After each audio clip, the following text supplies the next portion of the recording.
መርቃቸው እንመርቃቸው ብለን ያዘልቃቸው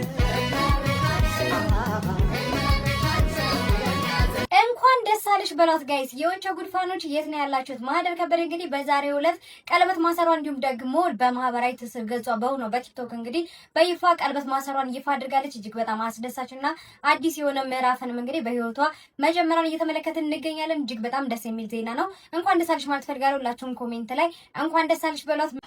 Congratulations. Where is she? I'm engaged!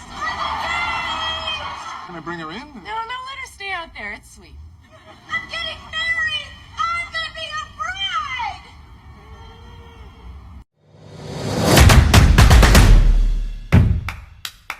የምሩን እየሞከረ ነው የሚገኘው ጋይስ። እየተቸገሩ ያሉ ቤተሰቦቹ በተለይም ደግሞ እናቱን ለማገዝ ኮሜዲያን ያሲኖ የምር እየሞከረ እንደሆነ እየተናገረ የሚገኘው እጅግ በጣም ተወዳጅና ከሰሞኑ መነጋገሪያ የሆነው እየሞከርኩ ነው የተሰኘው ቪዲዮ በመስራት እንግዲህ ለህዝብ ያደረሰው ኮሜዲያን ያሲኖ በትላንትናው ዕለት በሰይፉ ሾው ላይ ቀርቦ ኢንተርቪውን እየተመለከትን ነበረ። እጅግ በጣም አስገራሚ የሆነ ኢንተርቪውን ያደረገው። ከኢንተርቪው መካከል ግን እጅግ በጣም ልቤን የነካውና ብዙዎችን ቀልብ የሳበው እናቱን ለመርዳት አልቻለም፣ እንዲሁም በተጨማሪ ደግሞ በሚፈልገው ልክ እየሰራ እንዳልሆነ ጭምር ነው ኮሜዲያን ያሲኖ የተናገረው። ከ1 ሚሊዮን በላይ ተከታይ እያለው እንዲሁም በተጨማሪ ደግሞ እጅግ በጣም እውቅናን ያገኘው ይህ ያሲኖ እንግዲህ በዚህ ሰዓት ስራዎችን እየሰራ እንዲሁም ደግሞ እናቱን ለማገዝ እንዳልቻለ ጭምር ነው የተናገረ የሚገኘው። ከዚህ እንደምንረዳውም እንግዲህ እውቅናና ገንዘብ በተመሳሳይ ሰዓት አይመጡም። አንዳንድ ጊዜ እውቅና ቀድሞ ይመጣና ለመስራት እስክትቸገሩ እንደዚህ እስከምትቸገሩ ድረስ ሊሆን እንደሚችል ጭምር ነው የተመለከትንበት። ኮሜዲያን ያሲኖ እንግዲህ ከ1 ሚሊዮን በላይ ተከታይ ያለው የእሱን እውቅና እንዲሁም ደግሞ ተከታዮች በመጠቀም ከያሲኖ ጋር መስራት የምትችሉ እንዲሁም ደግሞ የምትፈልጉ ሰዎች እንግዲህ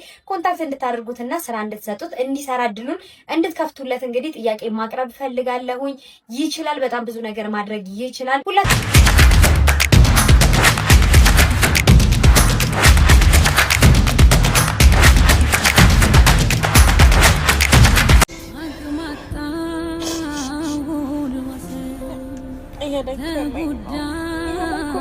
ግን አይታይም፣ እንደደከመኝ አይታይማ። ለብሼ እስኪስታ አይታይም እንደደከመ። ወይኔ ደክሞኛል እስከምል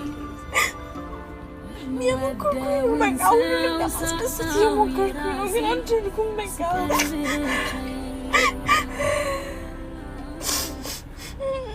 ዝም አልኩኝ በጣም ብዙ ጊዜ፣ ግን አልቻልኩም። አሁን ላይ ደግሞ እየደከመኝ ነው። እውነቴን ነው። እንዴት ልንገራችሁ ቤተሰቦቼ? ያው ምንም ቤተሰብ የለኝም ከእናንተ ውጭ። አሁን ደግሞ ግን እየሰለቸኝ ነው። ህይወት መግፋት ራሱ ከብዶኛል። ህይወቴ ከብዶኛል፣ አስጠልቶኛል። እቺ ነኝ እኔ ዋንትያ። ይህንን የዋንትያን ቪዲዮ አይቼ በኢየሱስ ስም ወይኔ በስመ አብ በወልድ እንዴት እንዳሳዘነችኝ ማለት በጣም ህጻን ልጅ እኮ ናት። እግዚአብሔርን 16 ወይ 17 ቢሆናት ነው። እንዴት ነው ማለት በዚህ እድሜዋ እናት መሆኗ ምን ማለቷ ኃላፊነቷ ሳያንስ እንዴት ነው የኢንተርኔትን ስድብ ቡሊ ማሸማቀቅ የምትችለው? እኛ ትልልቆቹ እንኳን በጣም ነው የሚከብደን አንዳንዴ።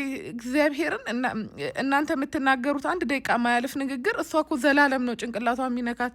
ህጻን ልጅ እኮ ናት ማለት እንደ ትልቅ ሰው ኃላፊነት ተሰጥቷት እየሰራች ስለሆነች እኮ ሁሉንም ስድቡንም እርግጫውንም ምኑንም ትችላለች ማለት አይደለም እኮ።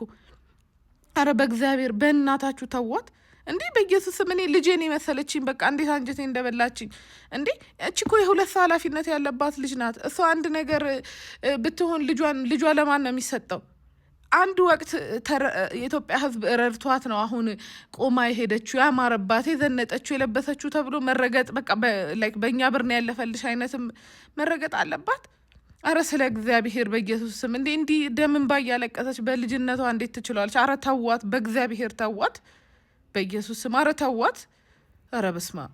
እነዚህና መሰል እንባዎች ያለ ምክንያት የሚፈሱ እንባዎች አይመስሉም። በቪዲዮ ያልወጡ ስንት እንባዎች ይኖር ይሆን? ከእያንዳንዱ ከነዚህ እንባዎች ጀርባ ሰውን ለማስደሰት ራሱን የሰዋ ነገር ግን ራሱን የረሳ እጅግ የደከመ ነፍስ ስንቱ ይኖር ይሆን? ቤት ይቁጠረው። እየደከመኝ ነው፣ እየሞከርኩኝ ነው፣ ነገር ግን እየደከመኝ መሆኑ አይታይም ስትል እህታችን ስቅስቅ ብላ የምታለቅሰው የህይወትን ድካሟን የሚገልጽ ነው።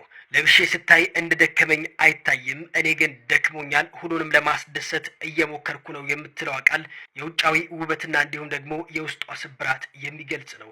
ደክሞኛል ስትል የምታለቅሰው እንባ የዝምታዋን የረጅም ጊዜ ህመም፣ የብቸኝነቷን ጥልቀት የሚገልጽ ነው። ሁሉንም ለማስደሰት መሞከር የሰው ልጅ ትልቁ ስህተቱ ነው ብዬ አስባለሁ። ምክንያቱም ማናችንም ራሳችን ሳናስደስት ሌላውን ሰው ማስደሰት አንችልምና።